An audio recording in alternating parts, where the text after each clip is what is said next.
Assalamualaikum warahmatullahi wabarakatuh. Perkenalkan, nama saya Muhammad Sarul Fikri Awnisanto. NIM saya 2041050200002.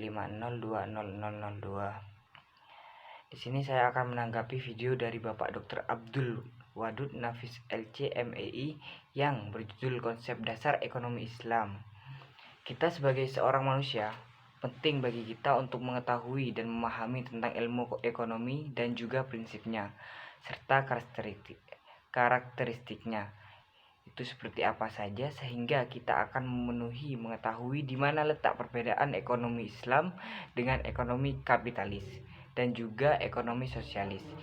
Kita akan membahas terlebih dahulu yaitu tentang ilmu ekonomi. Jadi ilmu ekonomi adalah sebuah cabang ilmu yang membahas dan juga mempelajari tentang perilaku manusia dalam memenuhi kebutuhannya dan juga cara memasukkannya. Setelah kita tahu tentang definisi ilmu ekonomi adalah sebuah ilmu yang membahas dan mempelajari tentang perilaku manusia dan memenuhi kebutuhannya. Setelah itu kita akan mempelajari apa itu ekonomi Islam.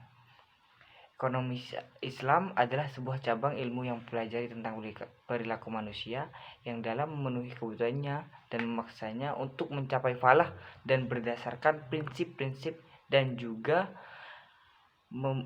nilai Al-Quran, Sunnah, Ijma, dan juga Qiyas. Ekonomi Islam dan ekonomi konvensional itu sama, yaitu sama-sama mempelajari dan membahas tentang perilaku manusia dan memenuhi kebutuhannya dan juga memuaskannya. Dan di ekonomi ini ada tambahan yaitu untuk mencapai falah berdasarkan pada prinsip-prinsip Al-Quran, Sunnah, Ijma, dan juga Qiyas. Ekonomi yang berkembang ada dua, yaitu ekonomi kapitalis di blok barat dan ekonomi sosial di blok timur. Dan dijelaskan bahwa ada ekonomi yang ketiga, yaitu ekonomi Islam. Ekonomi Islam ini merupakan ekonomi yang alternatif bagi dua, yaitu ekonomi kapitalis di blok barat dan ekonomi sosialis di blok timur. Dan dijelaskan bahwa ada ekonomi yang ketiga, yaitu ekonomi Islam.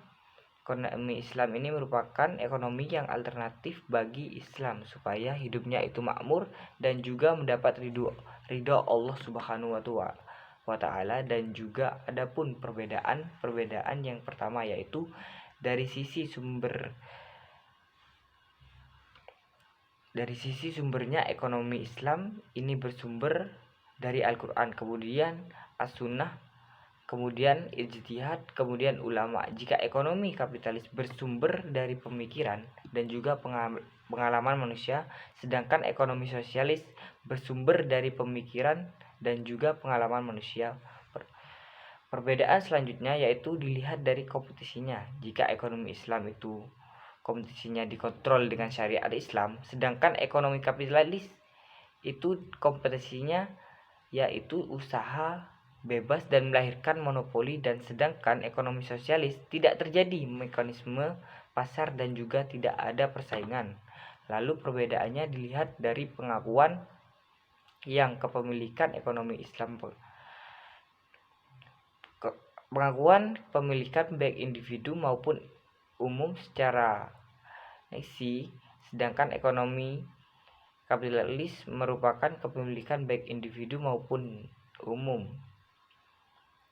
Sedangkan ekonomi kapitalis merupakan pengakuan kepemilikannya di individu secara umum. Dan sedangkan sosialis yaitu tidak mengakui kepemilikan individu.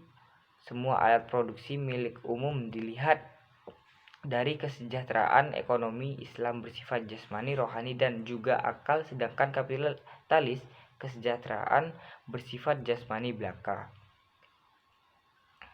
Dan juga sedangkan sosialis sejahtera itu bersifat jasmani belaka, juga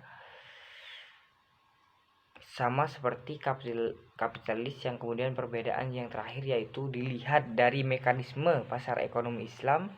Mekanisme yang kemudian perbedaan yang terakhir dilihat dari mekanisme pasar ekonomi Islam. Mekanisme pasarnya bekerja menurut maslahah, sedangkan ekonomi kapitalis mekanismenya pasar dibiarkan belanja sendiri, dan sedangkan ekonomi sosialis perekonomiannya itu dijalankan melalui rencana pusat dan oleh pemerintah. Adapun sumber hukum ekonomi Islam yang pertama yaitu Al-Quran. Setiap maslahah baik itu jual beli dan semuanya harus bersumber dari Al-Quran. Jika tidak ada di dalam Al-Quran, maka harus bersumber dari As-Sunnah. Jadi harus dilihat dari sikap, tindakan, dan ucapan, dan juga cara Rasulullah menjalani hidupnya dari garis-garis perjuangan yang dilaksanakan oleh Rasulullah.